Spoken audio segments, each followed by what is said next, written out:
Hi everyone. Let's look at the LeetCode problem 198, house robber. You are a professional robber planning to rob houses along a street. Each house has certain amount of money stashed. As you can see in this array, it's already providing the stashed amount 1, 2, 3, 1 in each of these houses. The only constraint stopping you from robbing each of them is that adjacent houses have security systems connected, and it will automatically contact the police if two adjacent houses were broken into on the same night. So imagine that you robbed this house and you gained 1. If you go and rob 2, then it will trigger a security system. So the option is that you will have to skip one house in between when you rob houses. Now, given an integer array nums representing the amount of money of each house, return the maximum amount of money you can rob tonight without alerting the police. So if you see here, we have to determine the maximum amount which we can make for a given input without alerting the police. So I think the background of the problem is clear. So if you see, this is a classic DFS problem. You are given two options. Either you can rob a house or you can skip a house. But if you have already robbed this house, you will have to skip the next house. So let's draw it out. Okay, I know this diagram is not the best, but please bear with me. So to start with, the robber has made 0 amount. Okay, now if you are taking this array 1, 2, 3, 1, now what will happen is the robber has two options. He can either rob this house, so then he will make one. I'll just put $1, okay, $1, or he can decide to skip the house. Now, since he has robbed this house, the only option is to skip this house in 2 in this path. Now, let's explore all this path to start with. Okay, so then what happens? He has to skip and he'll come here.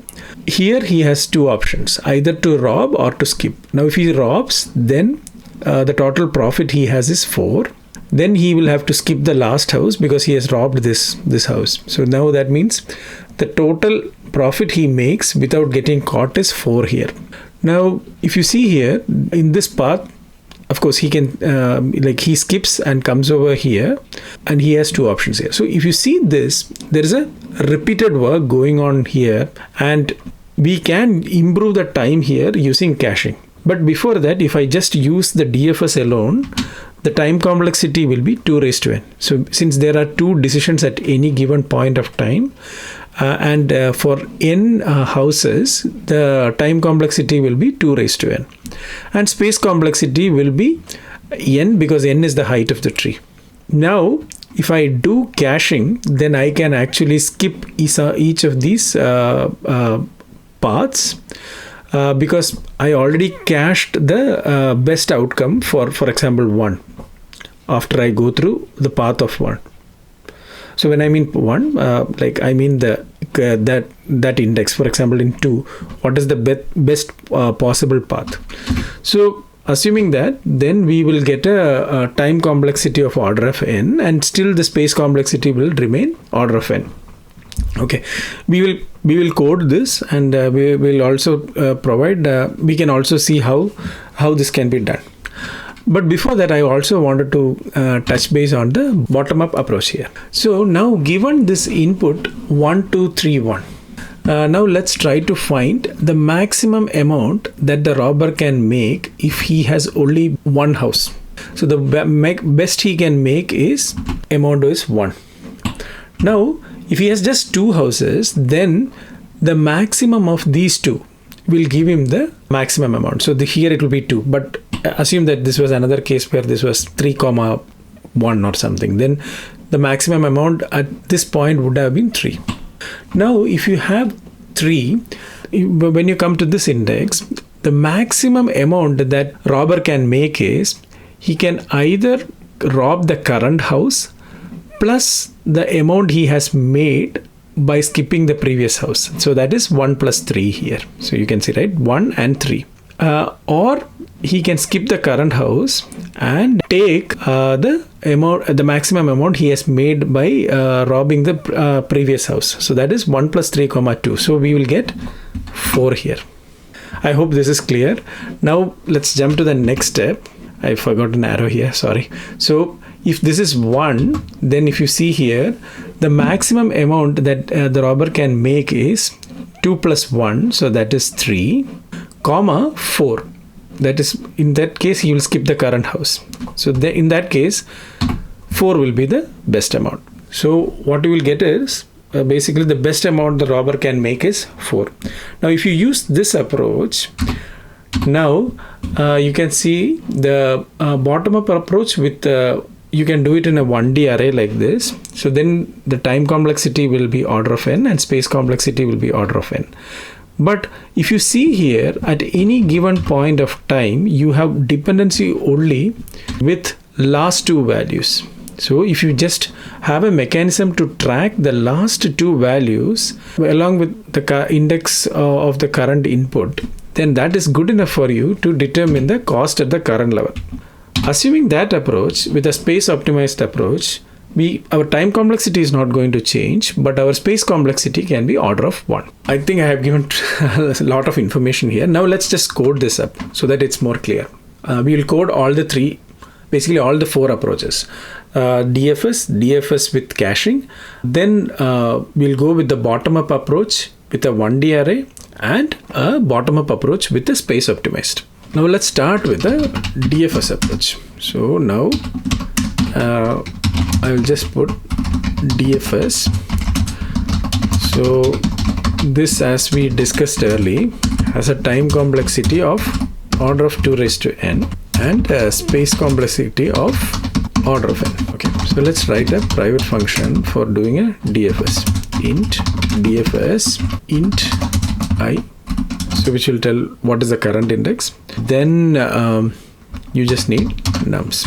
Okay, so from here we will just call return underscore DFS 0 comma nums. We'll start at the 0th index. So this is the exit condition of the recursion. So this will be, sorry, I is equal to nums dot size. So that means we have iterated through the entire array. We will just return 0. Now I have 2 options here. One is to skip the house. Second is rob the house. So if you see here, this will be underscore DFS. So this will be I plus 1. So int max amount is equal to I plus 1 comma nums. This will be max amount. And here we have, we will take the max of max amount comma underscore DFS. So that means we can add the current houses amount. Okay. And we will just skip the next house and we will move to the next one. We will skip and move to the house after the next house. So just to be on the ensure that all the corner cases are taken, we will also have a case where I greater than or equal to nums dot size. Okay. Now if you return max amount, you should be able to get the final answer, but let's see. Yeah, you can see here, right? This will not pass our TLE for LeetCode because it's a 2 raised to n solution. Now let's add the DP also, or the caching. So we could have nums dot size comma, I will just put value as 0 minus 1. So if you see here, now what we are talking is the next approach where it is DFS with caching. As explained earlier, the time complexity will be reduced to order of n because of the caching here, but space complexity will remain the same. So we will have a vector int and dp. So what we'll do is, if dp of I not equal to minus 1, this will return dp of I. Otherwise, find out, because we haven't cached it, so we'll try to figure out the value. And what will happen is, this will be dp of I is equal to max amount. So let's see. Okay.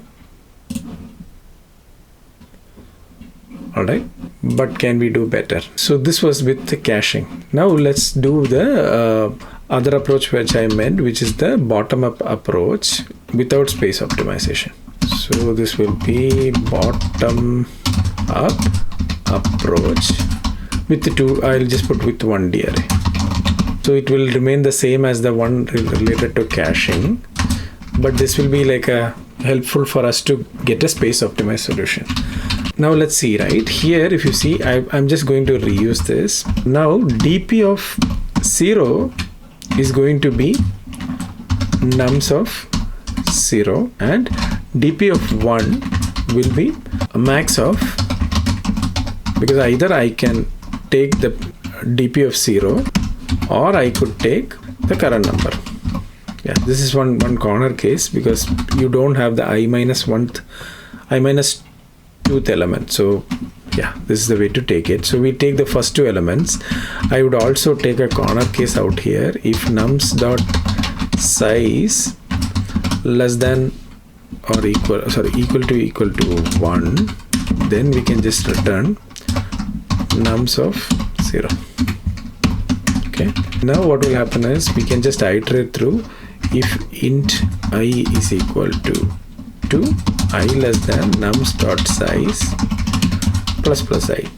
Okay, now as mentioned earlier, dp of I is equal to max of, if you remember that diagram, it will be either the previous element, max of the previous element, which is dp of I minus 1, comma dp of I minus 2.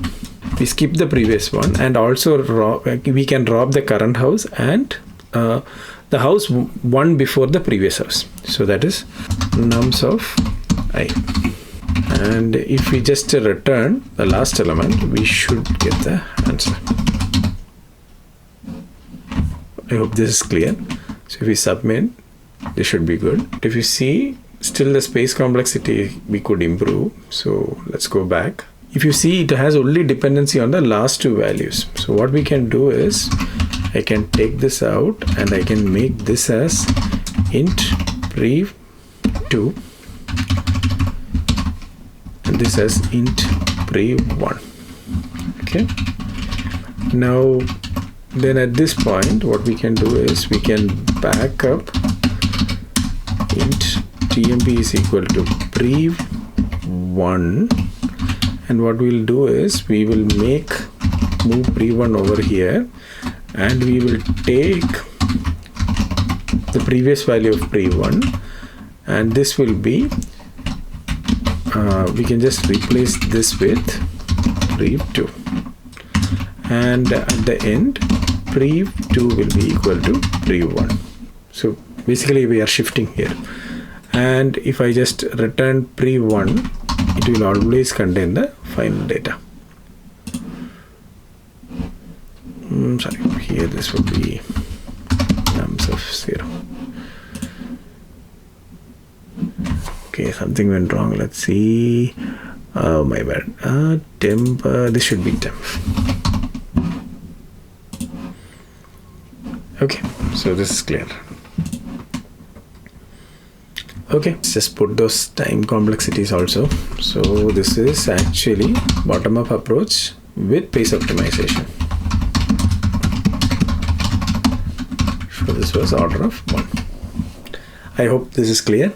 Thank you. Have a good one.